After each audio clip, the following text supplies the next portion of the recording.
Hey guys, welcome back to my channel where we're going to be reviewing Mafia the Old Country or Mafia 4, however you want to put it, but I wanted to address some of the controversy behind this game.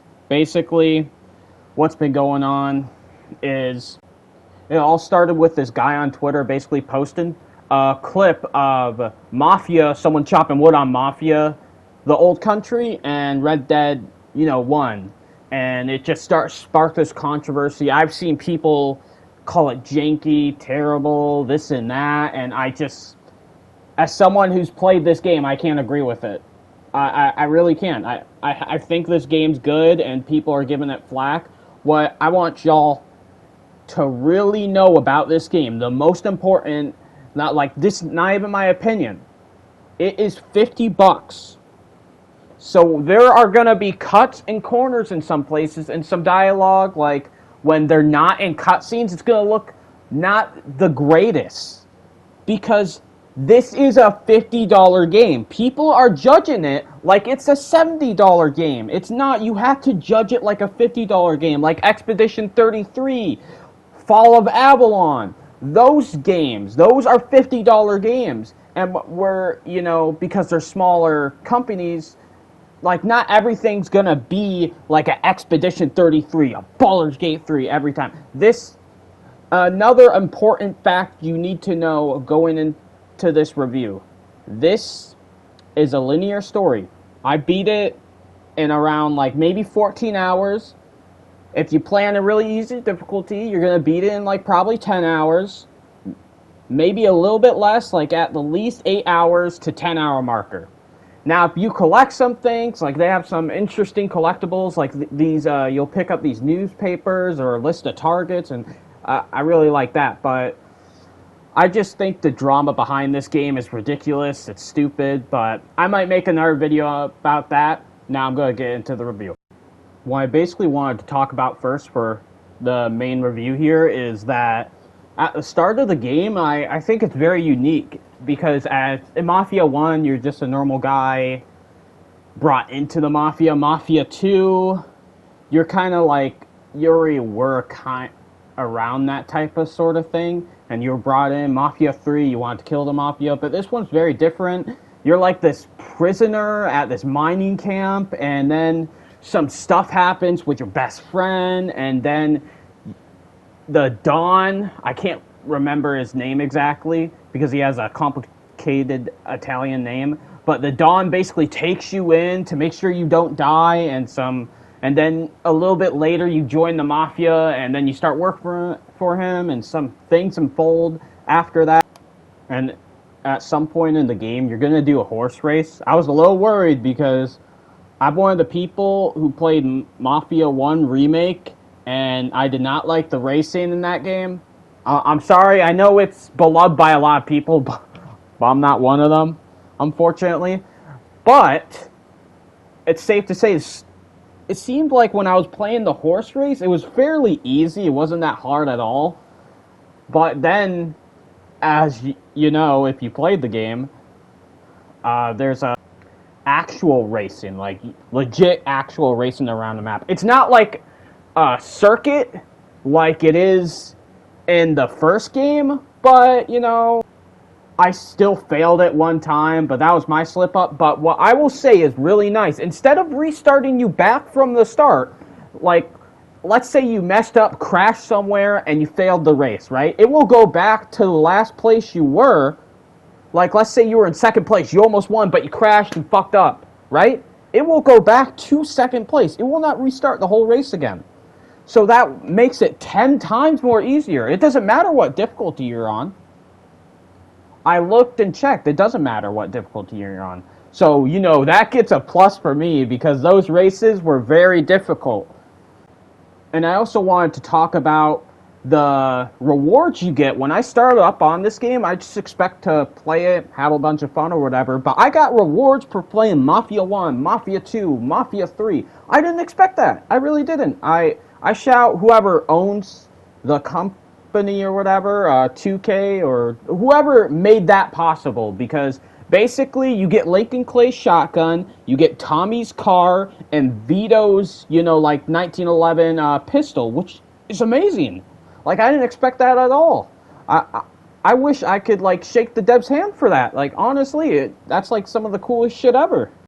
I wanted to talk to about though is one of the few glitches in this game. Sometimes when I pause the game, my character's eyebrows would kind of stretch really far above their forehead. It's nothing crazy, a visual bug. The only bug that I encountered that I actually got pissed off on was there's basically the sniper mission where you have to get away from the sniper. You could get one shot. He could kill you. I was on easy difficulty, and he killed me in 2 hits. 2 hits. That's all it took.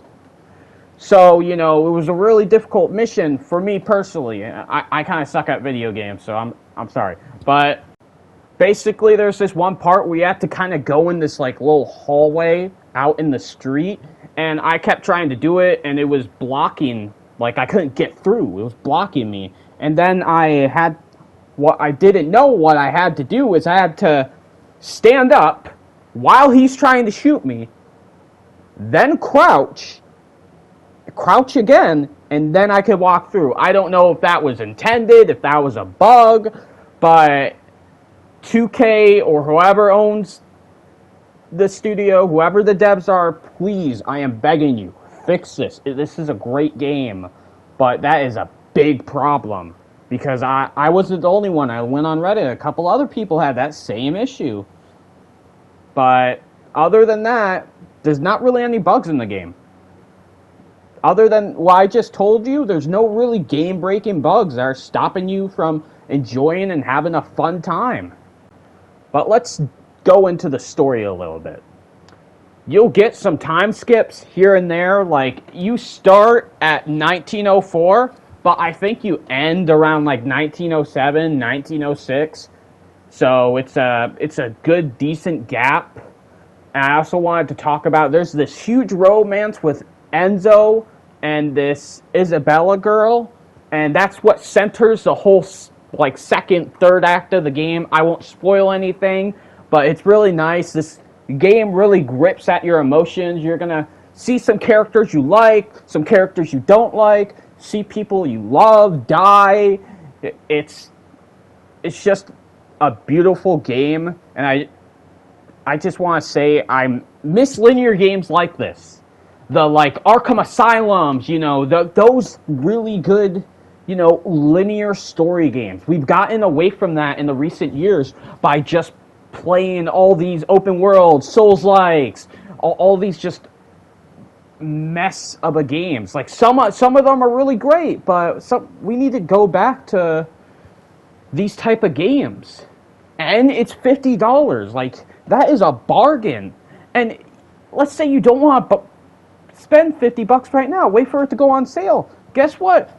It's 20% off. It's $40, $30. Boom. Just buy it right there and then. But I wanted to talk about, though, some gameplay. I talked about story. Let's talk about the gameplay a bit. Collectible, nothing crazy. It's a linear game, so you already know you're going to collect some Fox statues. You're going to collect some newspapers, nothing crazy. But there's one feature in this game that you can even see right now that I just love. From the start to the finish is the knife fights. Some people say it's a little clunky. It reminds me around that 2012 era where you would do fist fights in video games. Like it reminds me of the Mafia 2 fist fights, but a little more polished. And you could tell it was a lot in the marketing, even though there wasn't much marketing.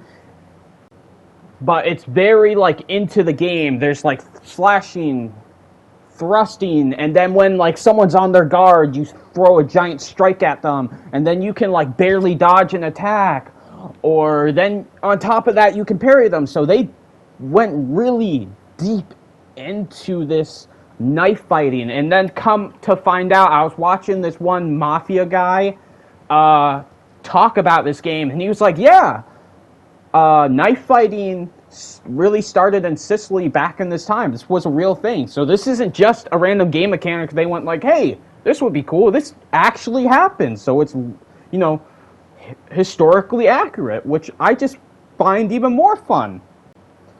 But the gunplay, it's not my favorite out of the Mafia games. It's nothing too crazy. It's still a cover shooter, but you feel some weight to it, you know? I just kind of like there's a lot of sway to it. I just kind of wish like in Last of Us, there's a lot of sway in the beginning of the first two Last of Us games, but then you could get upgrades to make the sway go down I just thought because Enzo was in the Mafia for a good few years, so you would think his aim would get better. But I don't know, maybe that's just a small little critique. I originally, when I first played this game, I was gonna give it a 7 point. I didn't know if I was gonna give it an 8, but the end of the game is just something else, guys. I recommend this game more than any other game I recommend. It is a solid 8 out of 10. Almost a 9. I love this game, bro. But I thank you all for watching, and I'll see you in the next video. Later.